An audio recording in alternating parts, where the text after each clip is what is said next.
June 6, 1944. Omaha Beach, Normandy. The roar of artillery mixed with the screams of dying men as First Lieutenant Frances Slanger, Army Nurse Corps, crouched behind a makeshift surgical tent, her hands trembling as she wrote a letter home to Massachusetts. "We are caring for boys who fight with everything they have. They apologize for bleeding on us. They thank us for bandages. I have never seen such courage." Through the smoke and cordite haze, she had just finished her 16th hour of triage, pulling shrapnel from the chests of soldiers who would never see their 20th birthdays. The Army Nurse Corps entered World War II with fewer than 7,000 active-duty nurses. By 1943, that number had swelled to over 57,000 women volunteers who signed up knowing they would face the same dangers as their brothers, fathers, and husbands on the front lines. They trained at bases across the United States, learning not just medicine but survival. How to dig foxholes, how to administer plasma under fire, how to perform amputations in tents lit only by kerosene lamps. Frances Slanger was born in 1913 in Lodz, Poland, immigrating to Boston as a child. She graduated from the Boston City Hospital School of Nursing in 1937, a petite woman barely 5 feet tall with wire-rimmed glasses and a fierce determination that made her instructors take notice. When war broke out, she enlisted immediately, driven by a belief that nursing was not charity but duty. Her unit, the 45th Field Hospital, was activated in 1942 at Fort Devens, Massachusetts. The training was brutal by design. Army nurses learned to set fractures in the dark, to identify arterial bleeding by touch alone, to triage 50 casualties in under 10 minutes. They drilled in gas masks, practiced evacuation procedures during simulated artillery barrages, and memorized the ballistics of every German weapon system so they could predict wound patterns before the soldiers even arrived on their stretchers. The equipment they carried reflected the desperation of total war. Each nurse was issued a steel helmet, a musette bag containing morphine syrettes, sulfa powder, plasma bottles, bandages, and surgical scissors. They wore the same olive-drab fatigues as the men, though the Army insisted on skirts for formal inspections, a contradiction that highlighted the institution's unease with women in combat zones. Frances hated the skirts. She wrote to her sister, "How am I supposed to dive into a foxhole in a skirt?" The 45th Field Hospital deployed to England in June 1943, setting up operations near Bristol. For months, they prepared for the inevitable invasion of France, treating wounded soldiers from training accidents and conducting endless drills. Frances became known among the medical staff for her efficiency and her humor. She kept a diary filled with sketches of her fellow nurses, cartoons of grumpy surgeons, and poems about homesickness. One entry read, "We laugh, so we do not weep." Training intensified as D-Day approached. The nurses learned to operate in water, practicing beach landings in full gear. They memorized the layout of the French coastline, studied German defensive positions, and rehearsed mass casualty scenarios involving hundreds of wounded men arriving simultaneously. The mathematics were grim. Army planners estimated that 10% of the first wave would require immediate surgery, 30% would need stabilization, and the rest would die before reaching medical care. Frances absorbed every lesson. She practiced cutting away uniforms without scissors, using her bare hands to rip fabric. She learned to feel for pulses in the dark, to distinguish between shock and internal bleeding by the temperature of a soldier's skin. She could insert an intravenous line into a collapsing vein in under 20 seconds, a skill that would save dozens of lives in the chaos to come. The nurses of the 45th lived in a strange limbo. They were officers, entitled to salutes and deference, yet excluded from officer clubs and command meetings. They ate in separate mess halls, slept in segregated barracks, and received lower pay than their male counterparts despite performing identical duties. Some male officers treated them with respect, others resented their presence, arguing that women had no place in war. Frances ignored the doubters. She wrote, "Let them talk. We will prove ourselves when it matters." By May 1944, the 45th Field Hospital had been designated a forward surgical unit, meaning they would land on D-Day itself, treating casualties within hours of the initial assault. The assignment was both an honor and a death sentence. Forward units had the highest casualty rates in the medical corps, routinely operating within artillery range of enemy guns. When the orders came down, Frances did not flinch. She packed her musette bag, sharpened her scissors, and wrote a final letter to her mother. "If I do not return, know that I served with the finest people I have ever known." The 45th Field Hospital landed on Omaha Beach on June 10, 1944, 4 days after the initial assault. The beach was still littered with the wreckage of war, burned-out landing craft, abandoned equipment, and the bodies of soldiers who had died before reaching the seawall. Frances stepped off the landing craft into waist-deep water, holding her medical bag above her head. She later wrote, "The water was pink. I realized it was blood." They established their field hospital 3 miles inland, near the village of Saint-Laurent-sur-Mer. The facility consisted of 10 canvas tents, each capable of holding 20 stretchers. There were no floors, no heat, no running water. Surgical instruments were sterilized in boiling rainwater collected in helmets. Plasma was stored in coolers packed with ice scrounged from abandoned German bunkers. The operating theater was a single tent with a tarp roof that leaked during rainstorms, turning the dirt floor into a muddy swamp. The wounded arrived in waves. Ambulances deposited soldiers at the entrance every 15 minutes. Men with missing limbs, sucking chest wounds, shrapnel embedded in their spines. Frances and her fellow nurses worked in assembly line fashion, triage at the door, stabilization in the holding tent, surgery in the operating theater, recovery in the wards. The process was brutally efficient, designed to save the maximum number of lives with minimal resources. Frances worked the triage station, the most critical and soul-crushing position in the entire hospital. Her job was to divide the incoming wounded into 3 categories: those who would survive with immediate treatment, those who could wait, and those who would die, regardless of intervention. She made these decisions in seconds, often with nothing more than a glance and a touch. A soldier with a severed femoral artery went straight to surgery. A soldier with a bullet in the gut went to the waiting area. A soldier with a head wound that exposed brain tissue went to the expectant tent, where nurses offered morphine and held hands until the end. One evening in late June, a soldier named Private Robert McCall arrived on a stretcher, his left leg mangled by a German S-mine. He was screaming, begging Frances to save his leg. She knew immediately that amputation was the only option. The tibia was shattered, the artery severed, the tissue already turning black with gangrene. She held his hand and said, "I am going to save your life, but I cannot save your leg." He stopped screaming. He looked at her and nodded. Frances personally assisted in the amputation, holding the limb steady while the surgeon sawed through bone.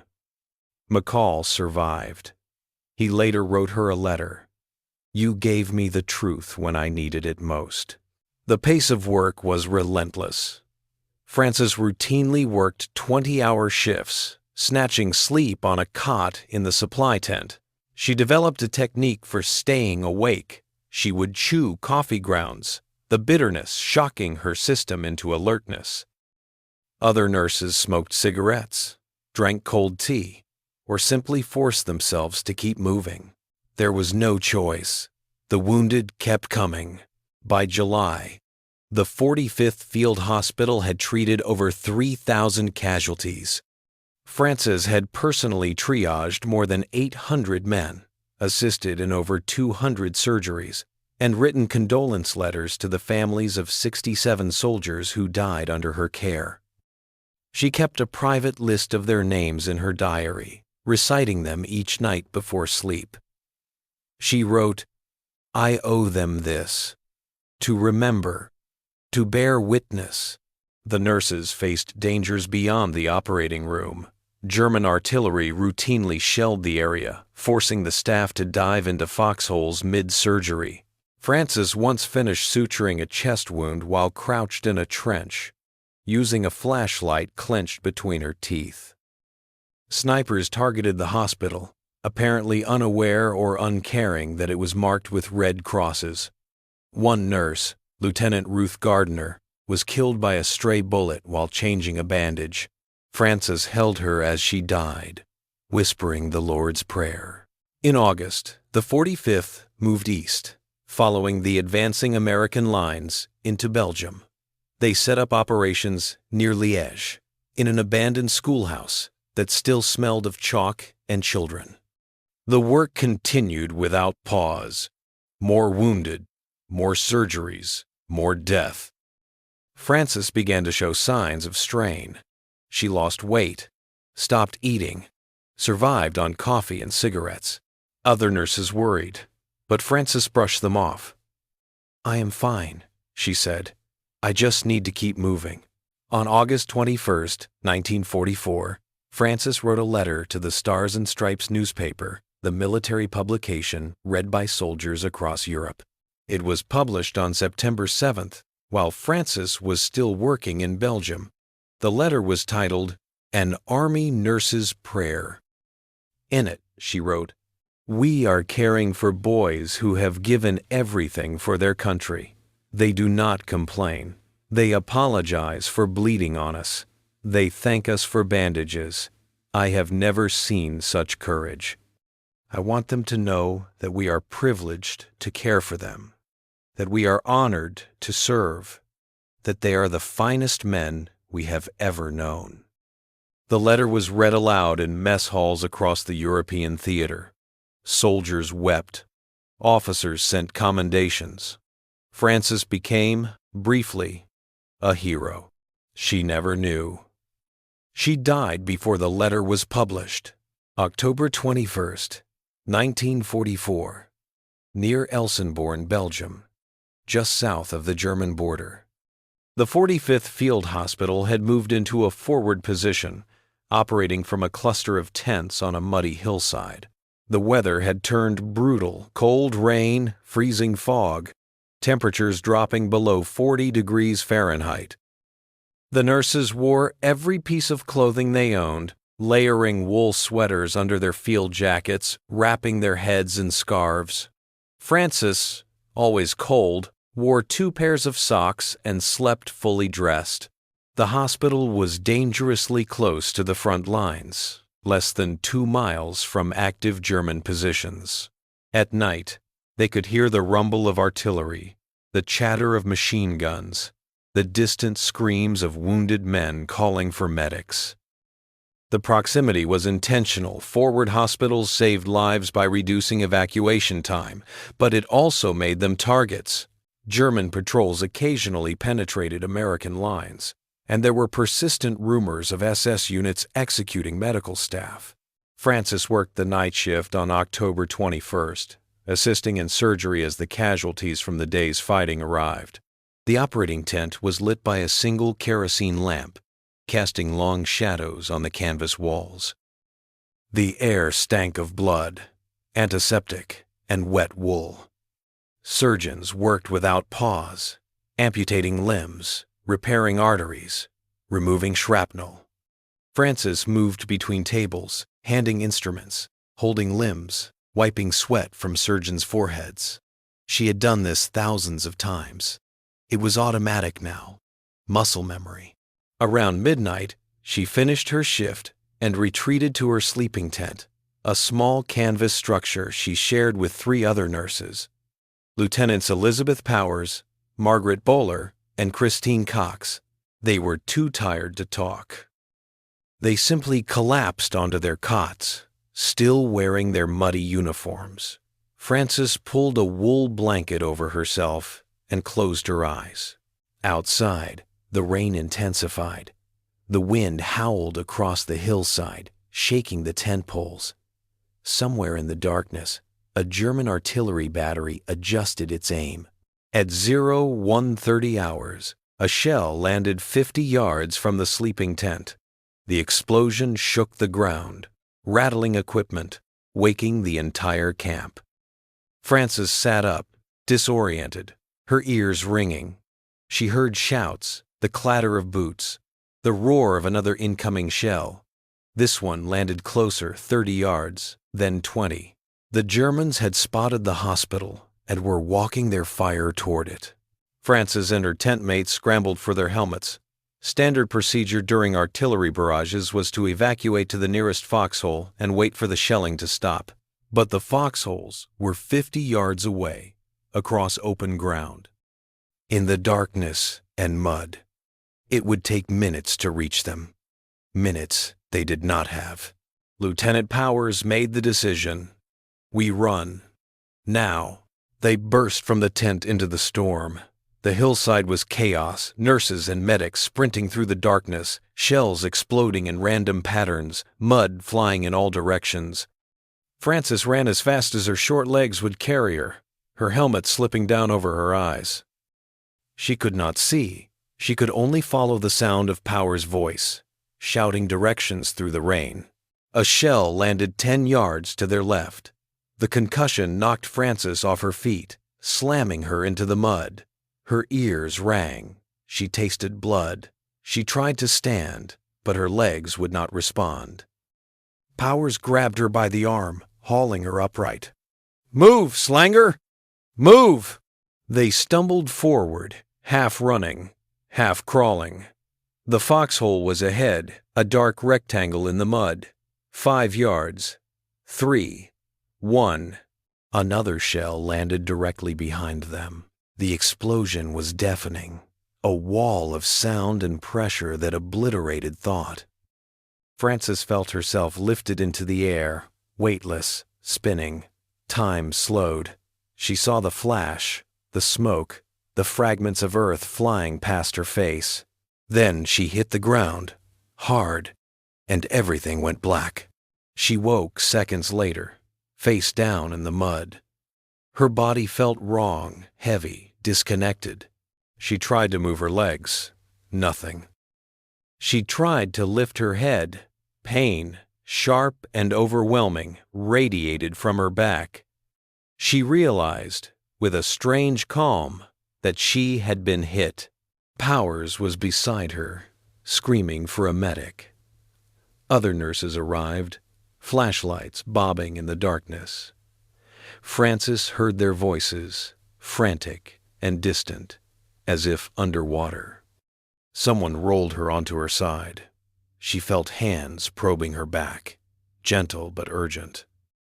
She heard a voice, Cox, maybe, or Bowler, say, "Oh God! Oh God!" No, shrapnel, multiple fragments. One had pierced her spleen, another her liver. A third had severed the artery feeding her left kidney. She was bleeding out, internally, her abdomen filling with blood faster than her heart could pump it. They carried her to the operating tent, the same tent where she had worked hours earlier. The same surgeons who had operated alongside her now operated on her, their hands shaking, their faces grim. They knew the truth before they opened her abdomen. The wounds were too severe, the damage too extensive. There was nothing they could do. Frances drifted in and out of consciousness.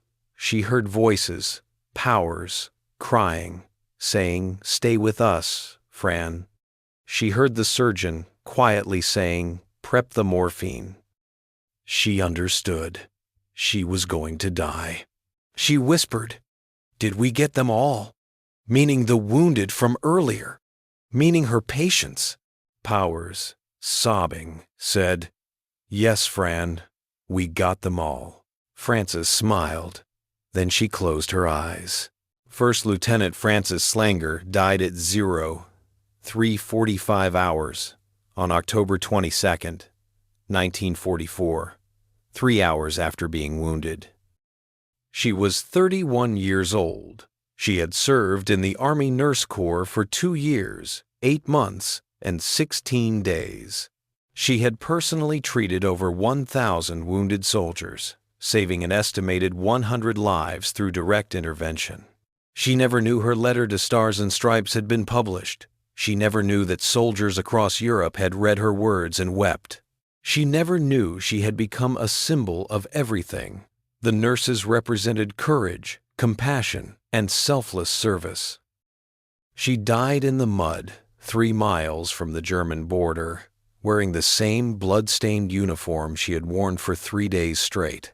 The death of Frances Slanger sent shockwaves through the Army Nurse Corps. She was the first American nurse killed by enemy fire in the European theater, a grim milestone that underscored the dangers faced by medical personnel. Within days, letters poured into the 45th Field Hospital from soldiers across Europe, men who had read her letter, men she had treated, men who wanted her family to know she had made a difference.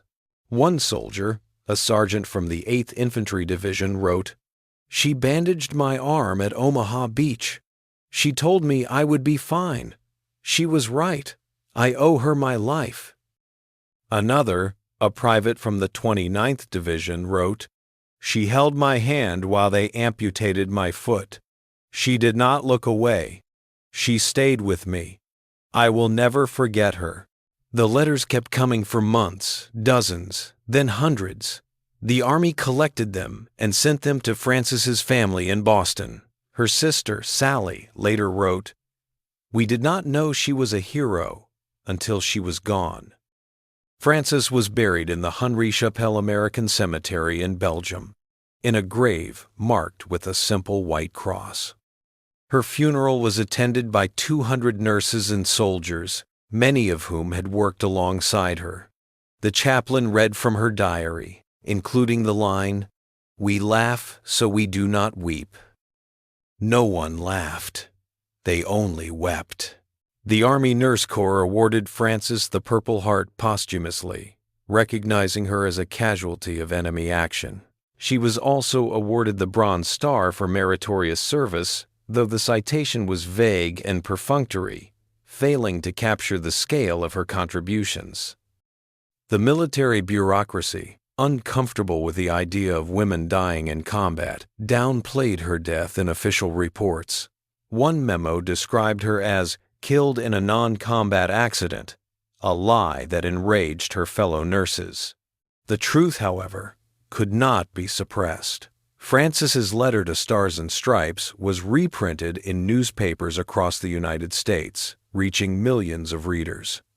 It became one of the most widely read documents of the war, a testament to the sacrifices made by military nurses. Schools named scholarships after her. Veterans organizations erected plaques.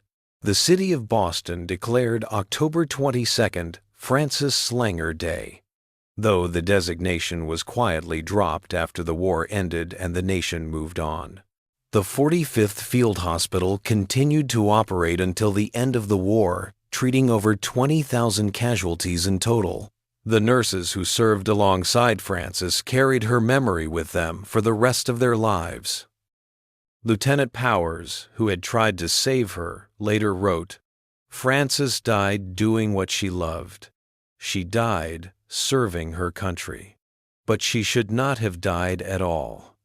She should have lived to be 80, surrounded by grandchildren, telling stories about the war. Instead, she died in the mud at 31 because a German gunner decided to shell a hospital." The Army Nurse Corps lost 201 nurses during World War II, killed by enemy fire, disease, accidents, and exhaustion. 1,600 more were wounded or captured. They served in every theater of the war: Europe, the Pacific, North Africa, the Mediterranean. They endured the same hardships as the soldiers they treated, often without recognition or thanks. Many returned home with what would later be diagnosed as post-traumatic stress disorder, though the term did not exist in 1945. They were expected to simply move on, to forget, to resume their lives as if nothing had happened. Frances's family never fully recovered from her death. Her mother, who had immigrated from Poland to give her children a better life, refused to speak about the war. Her sister, Sally, became a nurse herself, dedicating her career to veterans' care. She spent decades lobbying the government to properly recognize the contributions of military nurses, testifying before Congress, writing letters, refusing to let the story be forgotten. In 1995, 51 years after Frances's death, the Army Nurse Corps dedicated a memorial statue at the Walter Reed Army Medical Center in Washington, D.C. The statue depicts a nurse kneeling beside a wounded soldier, her hand on his shoulder, her face calm and determined. The inscription reads, "In honor of all Army nurses who served with courage and compassion, Frances's name is engraved on the base, along with the names of the other 200 nurses who died in World War II. Today, the legacy of Frances Slanger lives on in the work of modern military nurses who continue to serve in combat zones around the world. The Army Nurse Corps, now fully integrated into the military structure, operates with the same principles Frances embodied: duty, compassion, and an unwavering commitment to saving lives. Every nurse who deploys to a war zone carries with them the example of the women who came before, who proved that courage has no gender, that heroism is measured not by the weapon you carry, but by the lives you save. Frances's diary, recovered from her tent after her death, is now housed in the National Archives in Washington, D.C. It is a slim volume, water-stained and fragile, filled with sketches, poems, and observations about the war. One entry, dated June 12, 1944, reads, "I do not know if I will survive this war, but I know that what we are doing here matters. We are saving lives. We are giving hope. That is enough." It was enough. It is still enough. The Germans who shelled the hospital that night in October never knew they had killed one of the finest nurses in the American military. The soldiers Frances saved men like Robert McCall, who walked with a prosthetic leg for the rest of his life, never forgot her. He wrote in his memoir, "She gave me a second chance. I lived because she refused to give up." Frances Slanger was 5 feet tall, weighed less than 100 pounds, and died in the mud 3 miles from the German border. But in the 26 months she served, she saved over 100 lives, inspired thousands more, and proved that heroism is not about size or strength. It is about showing up, doing the work, and never looking away, even when the world is falling apart around you. Her story must be remembered.